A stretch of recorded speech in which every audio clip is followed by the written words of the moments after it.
사회 이슈가 뉴스를 바꿉니다. 세상을 깨우는 황보선의 출발 새 아침.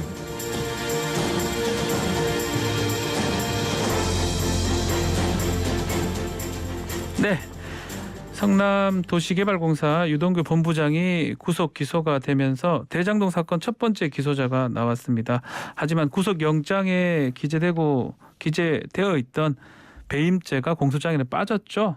검찰 수사 의지 있냐 이런 비판이 쏟아지고 있는데요. 사건인 법에서는 오직 법의 눈으로 이런 논란의 원인을 분석하고 앞으로의 수사 진행을 예측해 보겠습니다. 구자령 변호사님 안녕하세요. 네, 안녕하세요. 구자령 변호사입니다. 아유, 라디오에서 이렇게 보는데 잘생기셨네요. 감사합니다. 라디오라서 너무 그렇게 과하게 말씀하시는 거 아닌가요? 보이는 라디오 뭐 보시는 분들은 또 아실 것 같은데요. 네. 같은 변호사인데 참 그러네요. 네. 자, 본격적인 얘기 좀 해보죠. 자, 유동규 전 본부장 구속 기소는 됐는데 뇌물죄만 있네요, 보니까. 네, 맞습니다. 네. 큰 부분으로 이제 뇌물죄다. 내용은 두 가지인데 한 가지는 그 유동규 본부장이 시설관리공단에서 일하면서 대장동 민간개발 사업자들에게 뇌물을 받았다. 남욱 변호사, 정영학 회계사, 부동산업자 정모 씨 이렇게 세 명이서 3억 5천만 원을 모아서 남욱 변호사가 주니까 이걸 받았다. 이렇게 수수 하나가 있고 그리고 이제 화천대유와 관계된 직결되는 문제로는 각종 이제 특혜를 주고 편의를 봐준 다음에 700억 원을 받기로 약속했다. 이렇게 두 가지. 근데 이제 크게는 뇌물죄로만 기소됐기 때문에 이제 논란이 그렇죠. 또 발생을 했습니다. 3억 5천의 뇌물을 받은 거랑 700억 상당의 뇌물을 약속한 혐의 이건데 뇌물 액수가 원래 8억이었거든요. 이 공역 700억 빼고요. 네. 이것도 줄었는데 이건 왜 줄었을까요? 결정적으로는 김만배 씨한테 받았다라고 했던 5억이 빠져서 그렇습니다. 아, 돈이 그 수표인가 헌금인가 헷갈렸나 봐요. 그렇죠. 그래서 이게 지금 원인은 결과적으로는 계좌 추적과 수표 추적의 실패다 이렇게 얘기할 수밖에 없는 게 네. 유동규 본부장에 대해서는 방금 말씀하신 거대로 8억 5천만 원으로 했고 네. 그 김만배 씨로부터 받은 뇌물 5억은 수표 4억 현금 1억이다 이렇게 특정을 했었어요. 그러면 뇌물 수수에 대한 기본 중에 기본은 누구한테 꽂혔다라고 하면은 들어가야 되는데. 그렇죠. 계좌 추적이나 수표 추적으로 최종 종착지까지 딱 확인되고서 영장 청구가 됐어야 되는데 네.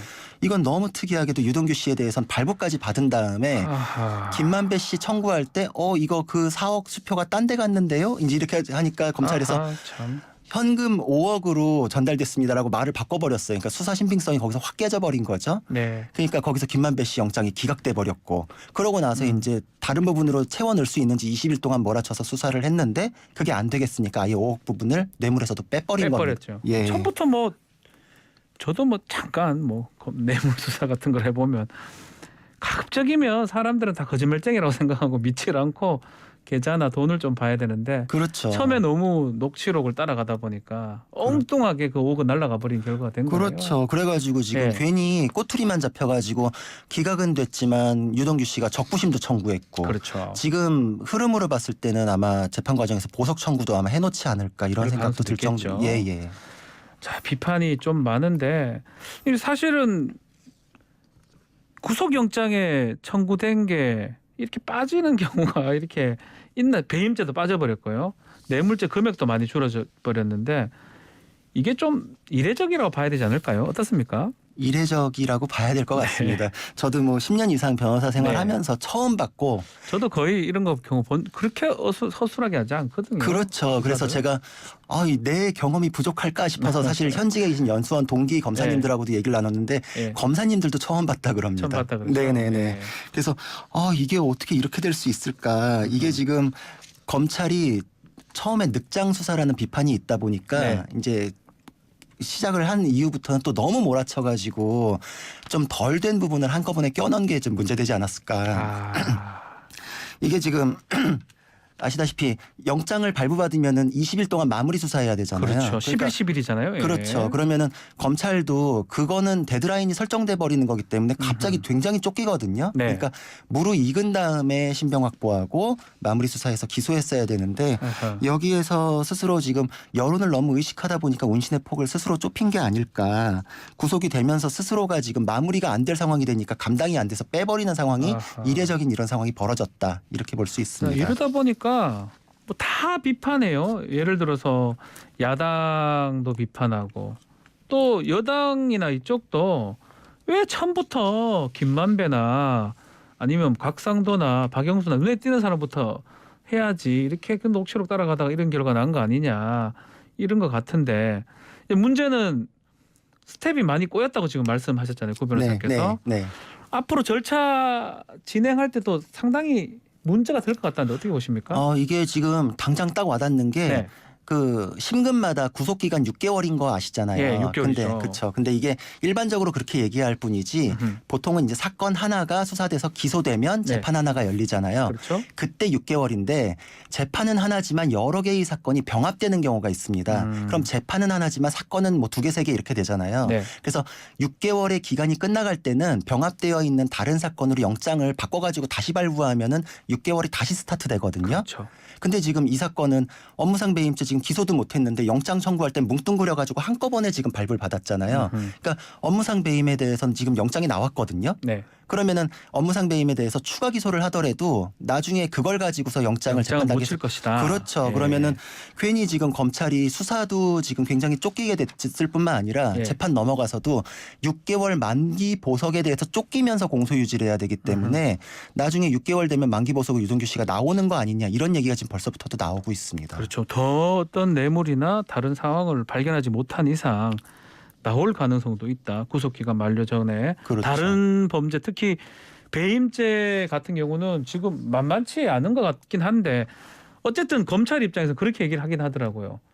조금 더 사실관계를 확인한 다음에 공범 관계 이런 것도 확인하고 배임죄 등등 좀 처리할 수 있을 것이다. 뭐 추가 기소 이런 것도 밝혔던데 어떻게 보십니까? 근데 사실 업무상 배임죄에 대해서 그게 너무 기본적인 얘기긴 한데 네. 이게 지금 이 상황에 대해서 또 변명이 다 되지는 않아요. 왜냐하면 일단 왜 필요한지를 따져보면 업무상 배임죄는 타인의 사무처리자 지위가 있어야 되잖아요. 네. 그래서 유동규 씨는 그 사무 처리를 했던 사람이니까 거기에 해당되는 게 의문이 없는데 다른 사람 같은 경우에는 그 지위에 있는 뭐 공무원들이 아니었으니까 업자들 같은 경우에는 공모 관계가 밝혀질 때에만 그렇죠. 이제 업무상 배임죄 죄책을 지게 되니까 그 부분에 대해서 수사가 필요하다라는 거는 당연한 얘기인데 그럼 김만배 씨랑 정영학 회계사가 그 당시에 그럼 없었냐? 유동규 씨에 대한 수사 진행할 때 다 국내에 있었잖아요. 네. 그러니까 그때 부르고 그때 내용을 이제 어느 정도 이제 수사가 된 상태에서 다 같이 영장 청구를 했어야 맞는데 기각되고 나니까 이제서 공범 관계를 다지기를 들어간다라는 거는 20일 동안 해보니까 이거